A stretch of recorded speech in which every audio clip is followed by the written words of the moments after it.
It's finally here, you guys. Tteokbokki is my most requested recipe and also my absolute favorite Korean street food. By removing the heads and innards from some dried anchovies, we're gonna make an anchovy broth with some dried kelp. Simmer for 15 minutes, then reserve the broth, leaving just enough to cover the bottom of the pot. Add thinly sliced Korean radish, extra spicy gochujang, coarse gochugaru, fine gochugaru, soy sauce, light brown sugar, and any sweetening syrup. Mix over low heat, stirring occasionally until the radish has softened a little. It will release some juices that are slightly sweet and add amazing flavor.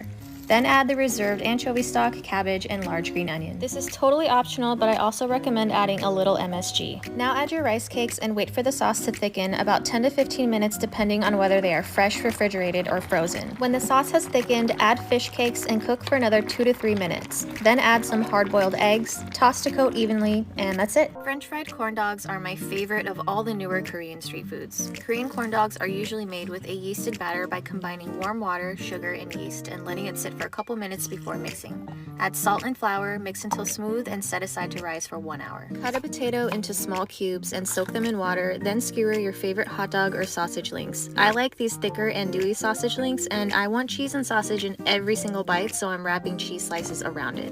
Drain and pat the potatoes dry, toss them in cornstarch and a pinch of salt, then lay some panko breadcrumbs next to them. The batter should be doubled in size by now. Dip the skewer into it using a twisting motion to coat it as evenly as possible. You may need to use your fingers to move it around. Just make sure the batter isn't too thick or too thin. Roll the skewer over the potatoes first, then roll it into the panko using your hands to firmly pack it in and shape the corn dog. When you're happy with the shape, immediately fry it at 350 degrees for 4 to 5 minutes. This is the color that we're looking for, then rest on a cooling rack and top with a sprinkle of sugar, ketchup, and mustard.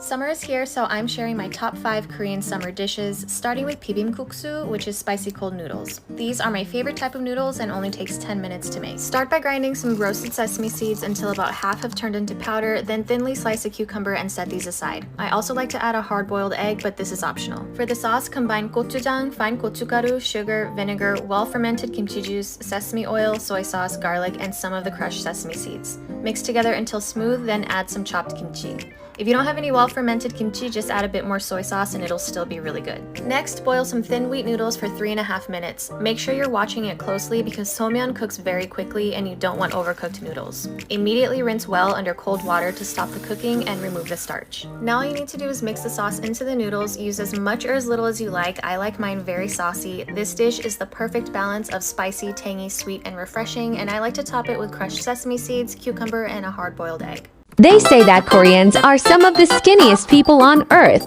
so I've decided to only eat Korean food to be skinny. The food was so spicy it ripped my ash hole in half, but beauty is pain. I feel skinny already. How Americans eat seaweed. How Koreans eat seaweed. Or, you just do this.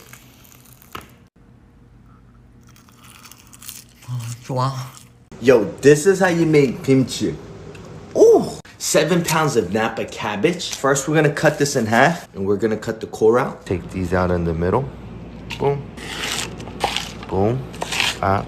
Bop. Throw some of that gosugum. We're gonna add 4 cups of water. Let that sit for about 30 minutes. Rinse out the kimchi 2 times. We're gonna let this drain for at least 30 minutes. Grab a blender. 150 grains of onion. 4 tablespoons of garlic. Half a tablespoon of ginger. 150 grains of Korean pear and apple. 1/4 cup of shrimp paste. 1/4 cup of fish sauce. 2 cups of pepper flakes. Add in the rest of the sauce. 3/4 cup of corn syrup. Let the sauce ferment a little bit. 2.5 cup of water. High heat. We're gonna add half a cup of rice flour and keep stirring it till you bring it up to boil. Throw the rice flour into the sauce. Give that a nice mix. The Napa cabbage and the sauce. Yo, this is fire. South Korea living in year 3000.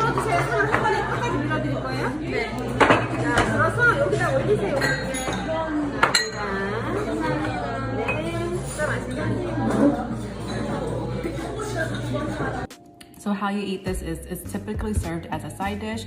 You eat it with rice and some kind of grilled meat. I'm literally obsessed with cucumber kimchi, and I cannot believe I've never showed you guys how to make it. You need 8 Persian cucumbers, half a tablespoon of salt to draw out the moisture. And this is all the liquid that's been released. We're gonna pour this out. Now we're adding the minced garlic, the onion, and green onions. This is goji garu, 2 tablespoons of that, 2 teaspoons of sugar, a 1/4 cup of rice wine vinegar, 1/4 cup of sesame oil, sprinkle some sesame seeds.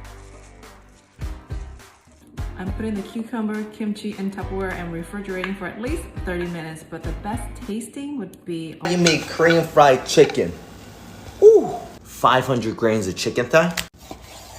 Boom. Half a teaspoon of salt, 1 tablespoon of garlic, little bit of black pepper, 1 egg, and a cup of potato starch. We're gonna add a little bit of water. Be careful, guys. Whenever you guys are frying it, throw the chicken away from you. So 2 different ways to go about it. You either can make your own sauce or get one of these Jones at Fun Table. 3 tablespoons of gochujang, 1.5 tablespoons of soy sauce, 1.5 tablespoons of garlic, and 6 tablespoons of ketchup. 3 tablespoons of sugar, and 6 tablespoons of corn syrup. We're going double fry it. All right, we're gonna finish it with some sesame seed. Yo, when you're in a rush, you ain't got time for all this. Just grab one of these Fun Table sauces. Bing, bing, bing, bing, bing. And just like that, you have Korean fried chicken. Yo, sale. Okay, Fun Table, I see y'all. That's good. Okay, that's good. Yeah, that's... All right, that's good. Okay, okay. All right, okay, all right. Okay, that's good. That's good. Steak tandoori.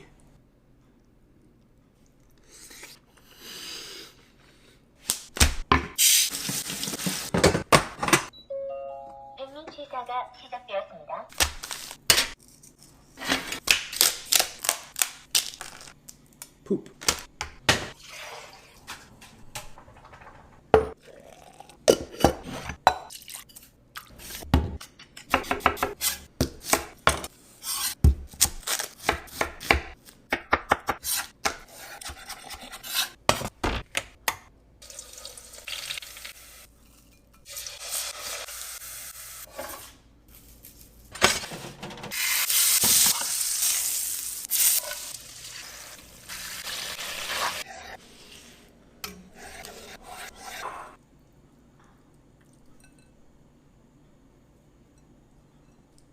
Creamy samyang fire noodles. Oh my god, Sayla. We got the fire noodle. Heat it up in water. Don't put the spice packet, only the noodle. Pour out water. Put the milk in. I'm using almond milk because I'm lactose intolerant. Put these sauce packets in. Put all the sauce in if you're not a... Crack in egg. I'm using 2 eggs because I'm very hungry. Use low heat for this part. Mix but don't break the yolk. 4 packets of cheese. Then we cover. Et voila.